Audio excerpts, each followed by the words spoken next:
name is Alexandra Holder. I'm going to introduce myself real quick. Amadakiapi Lakoya Tauchoko Tawi Machiapi na Easwashichua Alexandra Holder Machiapi Malakota na Kirikidish na Hochangadawiya Macha. Na Hayuan Chante Washte Nape Chiyuzapi.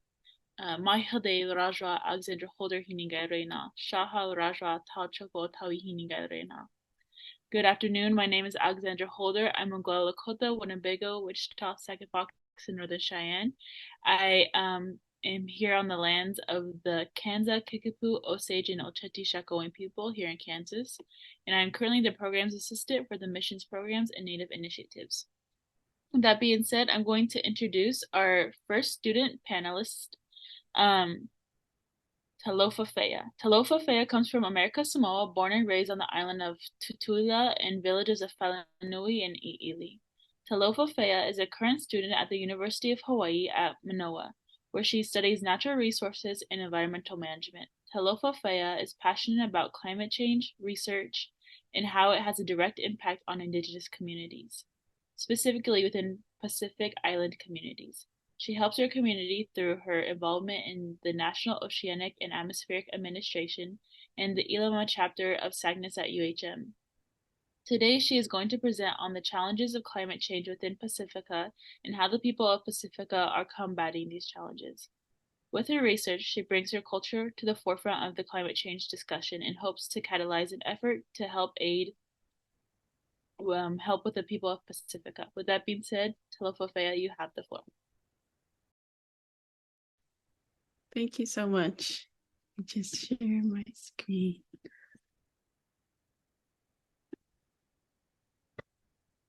Thank you for Lava, Dr. Monto, Elizabeth, and AJ. Talofa Lava, everyone. I am Talofa Fea from American Samoa. As embedded in my first name, which means hello in my mother tongue, I welcome you Fa'atalofa to this year's Indigenous Community and Wellness in STEM gathering. It is my greatest pleasure to be in this virtual space and share my story with you, which is one of many thousands representing the Samoan community, my people, place, and culture. Pacifica is a transliterated term for Pacific, coined in New Zealand to describe the peoples and communities from the South Pacific Islands. For the next few minutes, I will be telling you all about my academic experience and research interests inspired by the climate challenges of the South Pacific, with the hope to not only expose you to the reality of the crisis on the front line, but also to the resilient stories of Oceania that has informed a lot of the work I do in STEM. This is climate change, climate resilience, and climate research from the coasts of Pacifica. So my presentation or my talk is divided into 3 sections, which have been introduced earlier: climate change, climate resilience, and climate research. And we want to set this up by briefly talking about the theme of the day. Now, we are going to avoid my usual technical data, graphs, and stats when broaching the topic, but it is clear that we are living in a day and age where headlines are just getting more tragic regarding climate change. Global greenhouse gas emissions at all-time highs, study finds most Americans. Hi, Talofa. I just wanted to let you know that we can't see your slides right now. Oh, that is so weird. Okay, I'm so sorry. Let me try sharing again. Maybe just pull it up as like the just as the video instead of just like presentation. Okay. Yeah, just like that. Might have to look like that. Okay. I'm so sorry. Okay. Well, Talofa again, everyone. I'm Talofa from Samoa. Talofa to you all, and I welcome you to this year's Indigenous Community and Wellness in STEM gathering. So again, Pacifica, that's the red term right there, is a transliterated term for Pacific, used to describe the peoples and communities from the South Pacific Islands. Throughout this whole talk, I'm going to be saying Pacifica a lot. Just know that it's South Pacific Island communities and peoples in a single term. For the next few minutes, I will be just sharing my story inspired by the climate challenges of the South Pacific. This talk will be divided into 3 sections of climate change, climate resilience, and climate research from the coasts of Pacifica. So I wanted to set this up by talking about the theme of the day, which is climate change and the impacts in Native communities. And again, it is clear that we are living in a day and age where headlines are just getting more tragic and tragic regarding climate change. Global greenhouse gas emissions at all-time high, study finds most Americans experienced record heat this summer, 2023. Antarctica may be still experiencing low sea ice as global warming ramp up. And that is just to name a few. Each and every day, I get these subscriptions and these notifications about articles relating to the global growing climate change crisis. Particularly in Samoa, climate change threatens community health, ecosystems and biodiversity, infrastructure, and especially our Samoan culture. I come from a community of fishermen, farmers, of subsistence living within the lands that we have been inherited from our dear and precious ancestors. And I think those are only a few of the key impacts on the American Samoan community as covered in the Pacific Islands Regional Climate Assessment Report from 2021. It's 2023, and again, the headlines reiterate how Pacifica is among the most vulnerable in the crisis. Samoa and the Alliance of Small Island States show climate security is also about loss and damage. Our coastal communities face worsened sea level rise, and in Samoa, we are born into land. Climate change threatens to take it away from us. But it is also worth mentioning that Pacifica is also the most resilient in the growing global climate change catastrophe. I think this is something we must always mention when discussing disaster damage in these areas prone to climate change impacts. So climate resilience from the coast of Pacifica. This section comes before climate research or my work because I think resilience is something that is innate to the Pacific Islanders as people who have lived since immemorial time in the land and the sea. And I think it's worth saying that my research is only to build on to the resilience that is already existing within these spaces, rather than just build, or it's a matter of increasing community resilience within the Pacific Islands. And just so you know, these slides are in no way very formal. They are meant to be just a visual aid to the story I'm about to tell. So putting on my storytelling hat as I'm speaking. So these are some of the photos that I think really display the resilience of my people. On the left, that is a man from Onu'u during king tide season last year as I was developing another summer research project. And then the village spell system, I think something that I often reiterate when sharing about climate resilience is how when the modern warning detection system fails, our village becomes the system itself. By resorting to the Matai system in our village, Aumanga, and the villagers, the locals, tend to alert everyone in the community to evacuate immediately whenever they see the first signs of a climate change disaster or natural disaster. And then right after each disaster, as the photo on the bottom right, people within the community are often the first ones to respond or the first ones to provide some aid or some form of recovery to impacted locals and villagers. And I think this is something I am immensely grateful and blessed to be coming from a community that is among the most resilient, although also among the most vulnerable in the climate change crisis, which brings us to my story. And I think experiencing all of these natural disasters kind of inspired the work I want to do as a STEM major or a STEM Samoan scholar. I want to do climate research from the coast of Pacifica. In other words, I want to do scientific work that will not only allow Pacific Island communities to learn from the science, but also allow Pacific Island communities to contribute to the science that is existing these days, especially regarding climate change. And as briefly introduced by AJ, I am so blessed to have been supported by amazing programs, educators, scientists, scholars, and overall good-natured human beings throughout my college career, starting with my own family. I am a firm believer that your home is your first classroom. And I think coming from such an amazing and supportive family, I have been taught a lot of stuff. And I think that makes it innate for me to be an advocate for the Pacific Island communities. And then the American Samoa Community College Agriculture, Community, and Natural Resources Division. This is where I had my passion for the natural sciences and Indigenous knowledge really validated and confirmed, because through this program, I was able to not only learn the science, but also the Indigenous knowledge that supports the science. And I think I have gotten amazing mentors, storytellers, and scientists to help me really realize the integration between my identity and the STEM space that I occupy.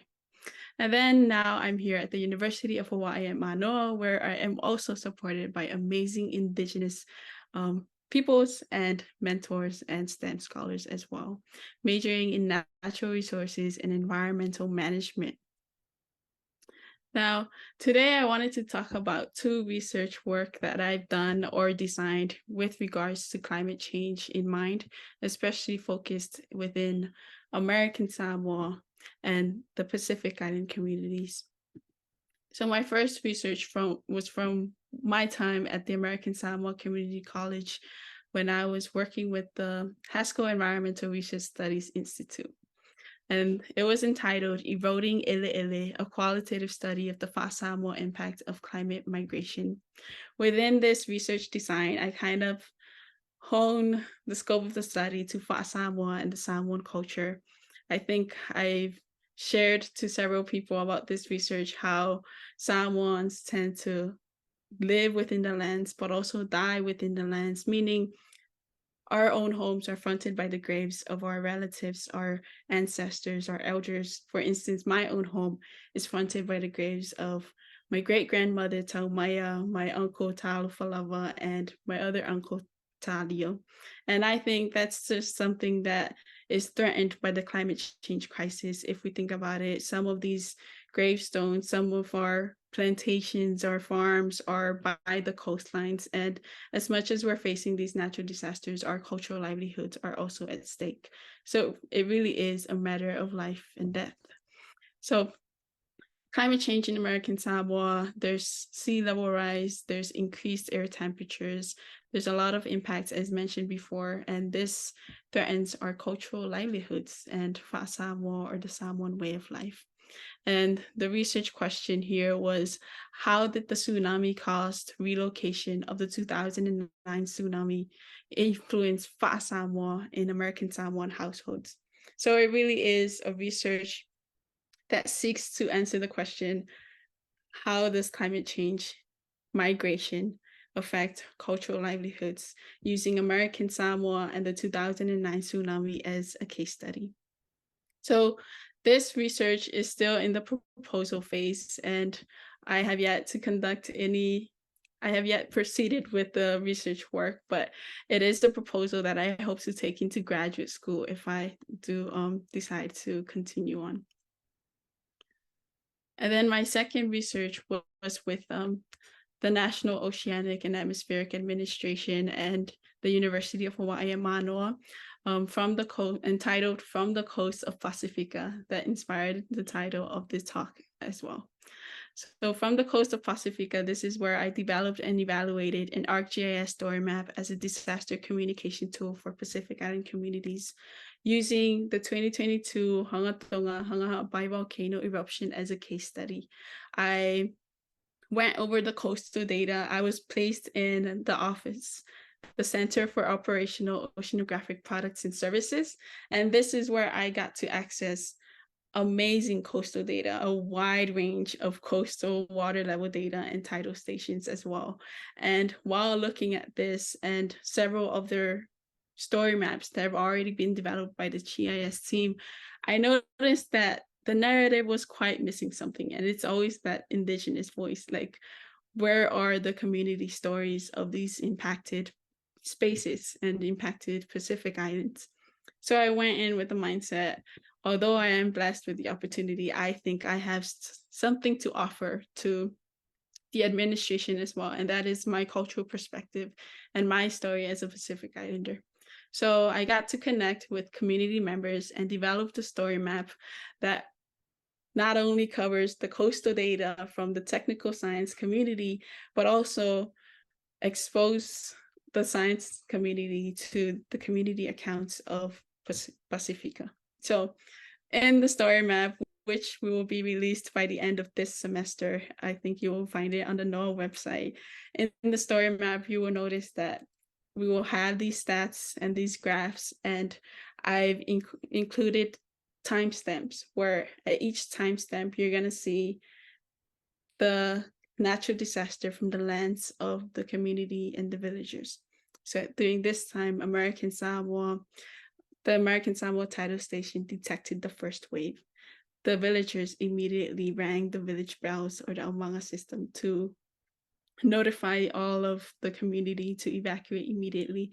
And these cover community impacts from American Samoa, Hawaii, and Tonga. And I think it was a really cool project.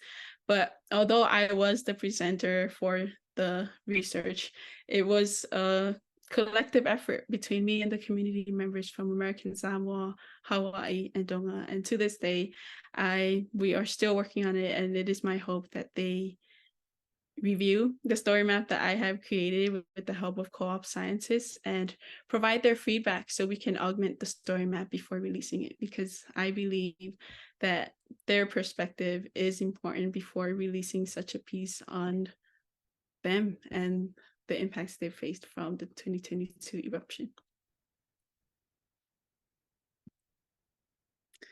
So just to end off, I did want to quote Suluafi Brianna Fruin, which is a Samoan climate advocate. She said, "I am here today because people invested in me. I am not self-made. I am community-made. I am village-made." And I think this is something every single Samoan, every native Samoan relates to, or probably beyond Samoa and other Pacific Islanders as well, that we are not self-made at all. I am not self-made. As much as I want to take credit for all of the research work I've done and my education, I think I am merely a representative of the people that have supported me in this journey. The scientists, the storytellers, the researchers before me, with me, and after me, those who inspire and support my journey in STEM, I owe it to them. And if I could list every single one of them as co-authors on every single research I do, I would. And I just wanted to say that I'm, again, so blessed with the community and village, and advice to our young scholars and our undergraduate peers is, do not feel like an inconvenience when you're asking for help, when you're networking, when you're asking for internship opportunities and stuff like that. I think I've heard once, something that stuck with me is that you can't feel like an inconvenience if you want to build a community.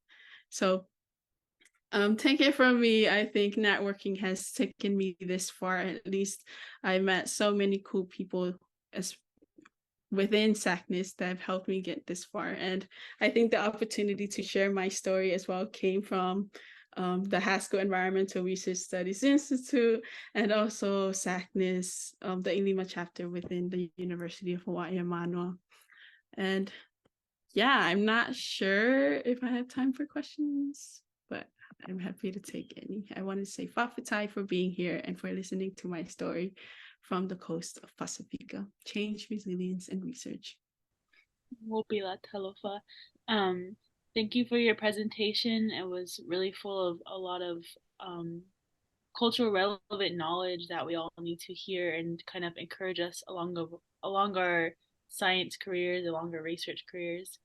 Um, After Tanya presents, we'll have an opportunity for you guys to answer questions. So I'll bring you back on after that. Thank you. Thank you.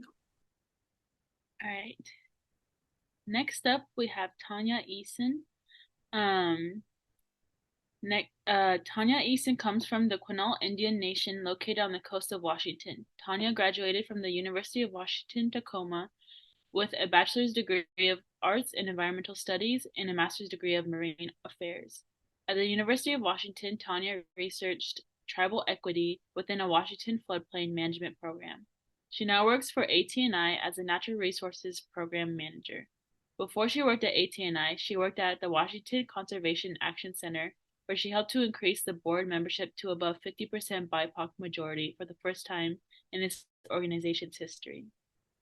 Tanya also worked for her tribe as a legislative aide for the vice president in the Environmental Protection Department's Fish, Habitat, Wildlife sections. Tanya hopes that with her work, she can help to advocate for her people and create a positive change within the environment. Today, Tanya is going to talk about how climate change has impacted the area of Tahola. Without further ado, here's Tanya Eison. Hi there, everyone. I just wanted to say over the weekend, I got married. So now my name is Tanya Eison Palak. Still getting used to that. Eventually that will change, but very happy to be here with you all today. So I'm going to go ahead and start my presentation. Pardon me, I'm switching back and forth between my personal and work computer, and one's not and one's not.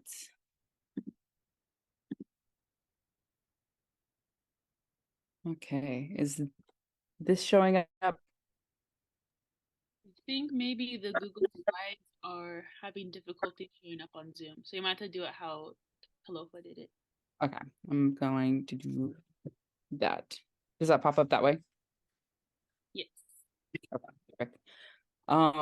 Yep, so easy peasy. Basically, I gathered some photos to kind of talk through. I didn't enter too much information on here, but just more because I wanted to explain where Quinault Indian Nation is at with the relocation of their lower village and kind of etc. where and kind of involvement in my own personal experiences with it. So first off, I just wanted to say Hinch Sally Hatla. I'm Quinault and a descendant of Yurok Nation. I'm also happy to share that I'm a part of the University of Washington's Northwest Climate Resilience Project's Tribal Advisory Group. So I've kind of given perspective on the coastal experience of tribes in the state and elevating some points that may not come from folks that are more inland. So actually, Quinault Indian Nation is one of 4 tribes that have adjudicated treaty rights to the ocean. So we're able to both we have our lands in our tribal UNAs that we are in charge of, but also we kind of have a say about some of the projects that go on the ocean, and that's come into play a lot with a lot of outside organizations that have approached tribes about offshore power, both wind, from tidal, and all the above. So within Washington, we've been fortunate enough to have laws in place where they have to have conversations with us. And that is something I feel really proud to share that Quinault has experience with. Before I dive too far into it, because I'm getting ahead of myself, I just wanted to share where my reservation stands on the in Washington State. We're right on the west coast of the state, and the Pacific is here. And I sit currently right now, I work and live 2 miles south of the reservation. Although I travel between Seattle and Portland for my 2 Quinault. So we are primarily ocean traveling people, and we rely heavily on Western red cedar. This lady here, her name's Lolita. Her cape is made of Western red cedar. Her hat is made of Western red cedar, and then the ocean going canoe behind her is also red cedar. So I just wanted to highlight that with y'all here today. I'm highlighting how close our ties are with both forest and to the ocean, because those are both being impacted by climate change, and it's, yeah, I'm trying not to get too in the weeds and emotional. Yeah, I also wanted to highlight how intertide and harvest our lives are. We both get our salmon from the sea.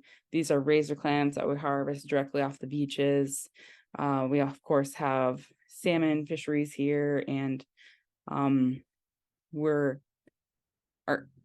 reservation lies basically where the forests meet the sea, and then that's kind of how I've decided to dive into this presentation. Just wanted to share some cool photos with y'all before we got into the kind of sadness and reality of what our village is facing with climate change. So I didn't want to dive into like too much of the specifics. I did put a couple examples here of what Quinault is facing. The first being, we're going to talk about the sea level rise. And I also just wanted to note that we have wildfires that are kind of new into our area. They're not super new, but they're becoming more occurring. I don't know if most folks know here, but we sit within the rainforest of the Olympic National Park. So you would think in a rainforest there wouldn't be wildfires, but we've come to prove that wrong. Just this summer, there was a wildfire that was about 2.5 miles north of us, and our house was covered with ash and everything. And it was kind of our tribe had to take a pause with the realization that this used to be something that we would just get the wildfire smoke that would come through, but we haven't had a wildfire on our reservation for 50 years, and the first one was because of improper forest practices. So this is the first one that arose because of a different not man-made situation. So it's very unfortunate. We're thankful to only have lost 100 acres, but we had a different village that is separate than the one I'm going to talk about today, that we're all on standby to evacuate, and everybody had their houses packed and ready to move.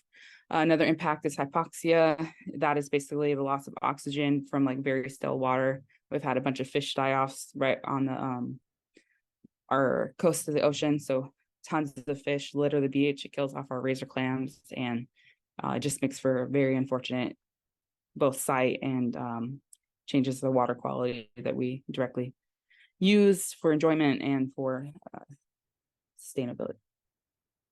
That's not the word before, sorry.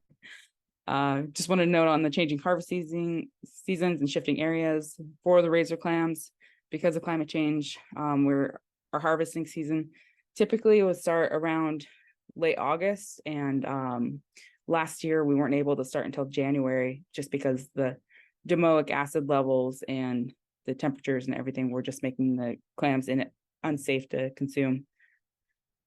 We're also seeing species loss with the decline in numbers, especially in our salmon populations, specifically the blueback sockeye salmon that are well known to our tribe. They're basically sockeye salmon. There's only like 5 rivers south of Canada and Alaska that have them, and we're fortunate enough to have them, and they're delicious. So I hope they don't completely go away. We haven't been able to harvest them for like over 5 years of my lifetime so far, and I'm scared that's going to go away completely.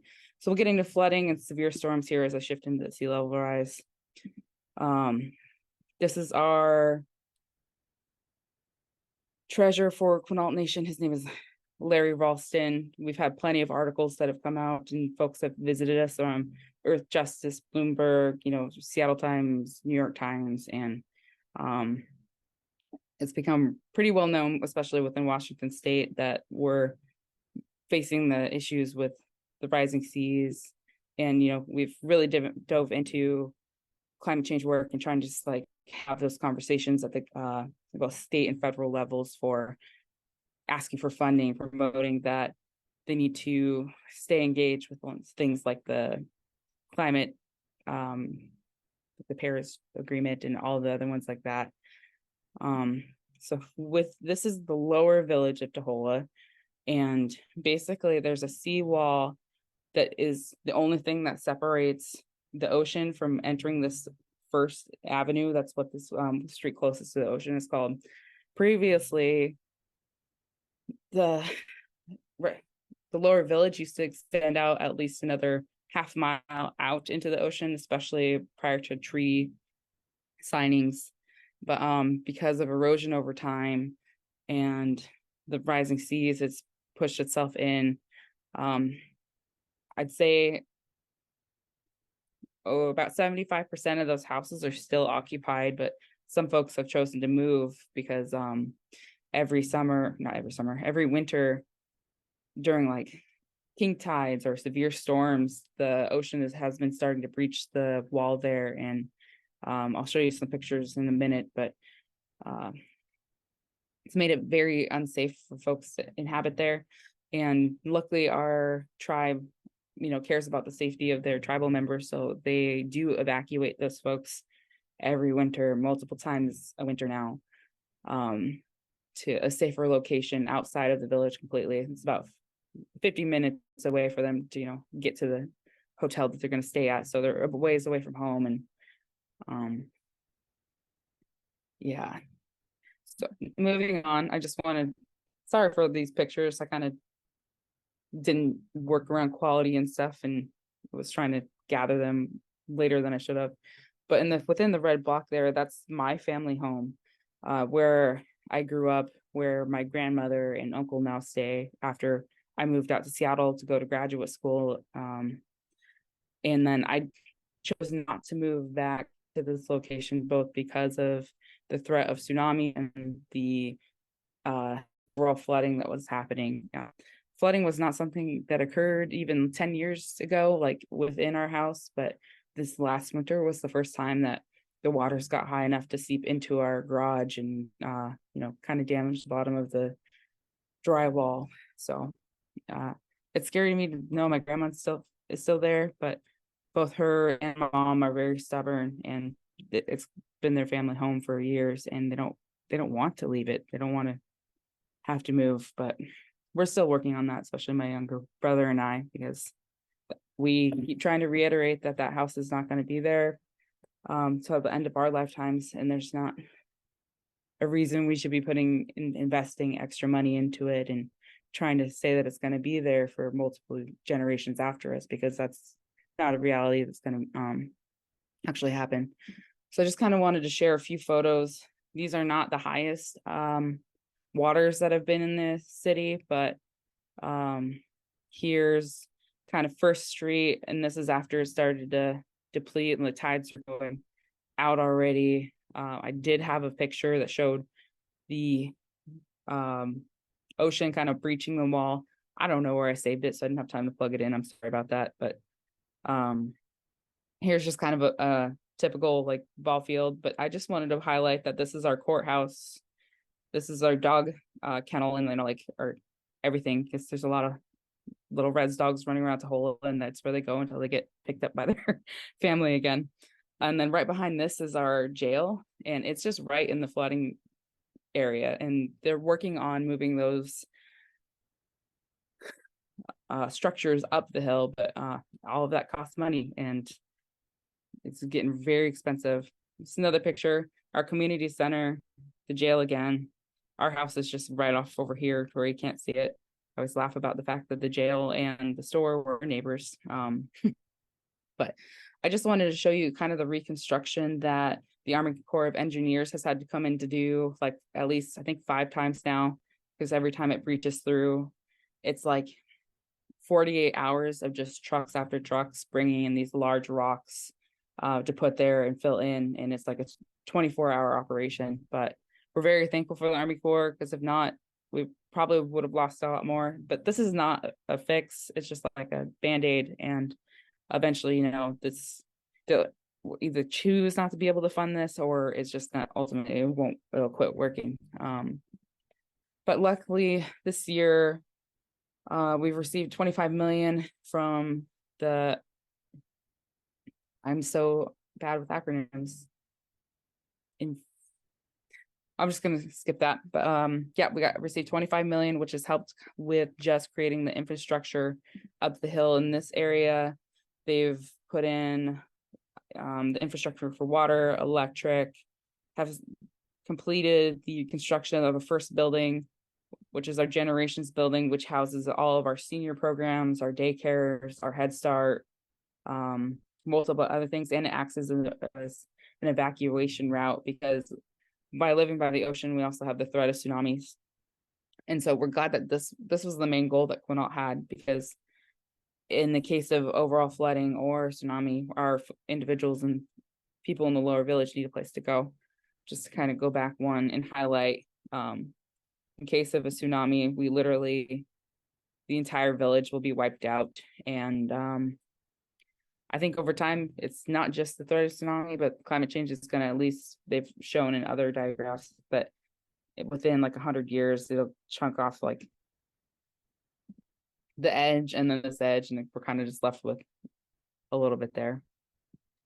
So with that, I just want to say, like, 25 million did take a nice amount, but we still need more funding to actually move the houses and relocate the high school, middle school, elementary school up to the upper village. And there is some state funding for that, but there's all these little things in between that, you know, we can only do one project at a time, and each year that passes, we're in more and more danger. So our tribe has like sought out other ways to create funding and bring it in, because the funds from forestry, fishing, etc., our casino can only do so much. And that's kind of where we invested and are looking into the ocean fiber technology, and we're getting into kind of the world and like working with companies like Amazon and Google and other folks, because ocean fibers basically connect us, the internet, from other countries to here. And without it, Washington State's at the loss of losing their only cable that comes into the state, and that landed here over 20 years ago. So I recommend, if you guys want to look into this, it's pretty cool, because both our tribe is asserting its sovereignty, and it's diving into the tech world, which, you know, I would say has zero or very little representation of Indigenous communities. And so I'm very happy to just share that very briefly. So I just kind of wanted to end on a quote from our current president. And he basically, within one of the articles, said there are 3,150 Quinaults in the world, and over half of them live in the threatened area, and we need to move them. Our very existence depends on it. So it's pretty sad, and it gets me well, but I try to remember that we're working on it, and just pray that time is on our side and we'll be okay. So I just, last but not least, if you all want to email me at all, I'm just Tanya@89tribes.org, and thank you. I kind of jumped all around, all over the place, but I'll blame being too caffeinated on on that. So thank you. Thank you, Tanya, for that amazing presentation. I'm going to go ahead and bring Talofa back onto the screen, and we're going to do some questions for you guys. The first question we have is, both of your communities face climate change directly. What advice would you give other Indigenous communities that are starting to face climate change effects as well? And then what can outside communities do to help with whatever you guys need help with?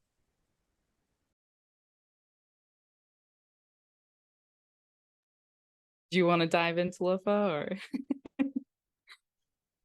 or? You can start. Okay. Yeah, that sounds great. Yeah, I would just share that I think one of the biggest things they can do is just to get the word out about how your communities are being impacted by climate change, and then also spread the word of others that you hear, because it's easy for, you know, some other individuals that don't live in our communities to kind of like hear it once and kind of like flick it off their shoulder a little bit and be like, okay, well, that's not too bad. But if they're hearing multiple stories from different communities over and over, and, you know, seeing the connections about how like, oh, this is impacting this community and this as well, but there's like hundreds of thousands of miles in between them, like in my hopes it will eventually stick, but I just think it helps to keep spreading the word and sharing, and finding the time just to also chat with folks if you're finding similarities in your community, to share those connections. Yeah, thank you, Tanya, for starting us off. I think if I remember correctly, the first part of the question was, our communities are already impacted. What would be your advice to communities that have not been as impacted as our communities with climate change? I do want to reiterate that although the Pacific Islands are among the most vulnerable to the crisis, we are not the only ones that are vulnerable to the crisis. Again, climate change is a global crisis for a reason. I think eventually the whole world is going to face an impact or two that will threaten their existence, their livelihoods, and just their cultures and languages. And I think that's important to acknowledge so that you actually care about the climate change crisis and what you do about it. At the end of the day, what's worse than a burning man is a burning planet. And I think we all have something to do, as Tanya has shared. Something as simple as sharing your story and advocating for climate justice is one thing. And also just keeping in mind of our carbon footprints is another thing. There's just so much to do when it comes to the fight against climate change. And I think that's step one, is to recognize that the Pacific Islands are the front lines of the climate change crisis, but eventually every single area, every single community and population in the world is going to face an impact or two related to climate change. And I think we should all come together and collectively fight against it, not just the front lines of it. Time. All right. This last question is, how has your culture influenced the way you approach your work/research? Do you want me to start this one off? Yeah.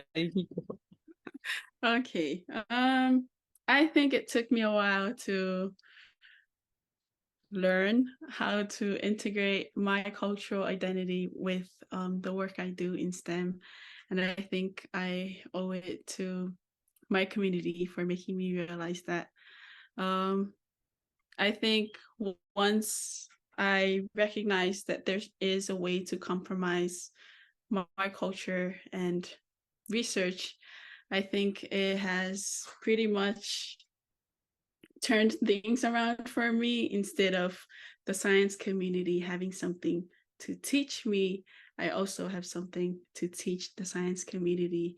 The Samoan community has something to teach the science as well. And I think that's something, I think all of my research work is, rather than bringing the science. So within NOAA, there was this director that was like, okay, in this thumb drive, there are very important coastal data that communities can use to influence their decisions. In response to that, during my presentation, I was like, well, I too have a thumb drive. But in this one, I have community stories that policymakers, governments, and agencies like yours can use to influence your decisions. So it's really that two-way street of this collaboration between community and science that I think science SACNAS advocates for, that I think I seek to incorporate in my research and my work as well. Yeah, I think I would just add the biggest thing that I've relayed is especially to like the scientific community and some of the research folks, especially that come into our communities, is that everything is connected, and it cannot just be a one-way approach, but it needs to be more holistic. And also I just wanted to add that like a lot of researchers do come to Indigenous communities, and we all know this, and scientists. And the biggest thing is that you have to be going and doing the work that the communities want. I had a story shared with me, and it's simple like comparison, but it's basically these scientists come in and they have their bread, sugar, eggs, milk, and everything, and their communities here, and basically the researchers bake a cake and come to the Indigenous communities and like, okay, now we need you to decorate this for us. Like, what little bits can you add to this, to the research we wanted to do? And then the Indigenous community here is like, well, we didn't want you to bake us the cake. We wanted you to bake us cookies. So you just got to talk to the communities and make sure that, you know, everybody here within SACNAS, like, spread that outside of SACNAS. It's a great thing. Just, you got to stop before you go. So thank you for letting us chat with you all today, and feel free to kind of share that analogy and everything as well, because I feel like that's made it stick in the minds of some of my non-Indigenous colleagues in grad school and such. So Yes, thank you guys for your amazing presentations and sharing your knowledge, your abundance of knowledge that you've gained along your lifetime. So I want to just say thank you for dedicating your time here today.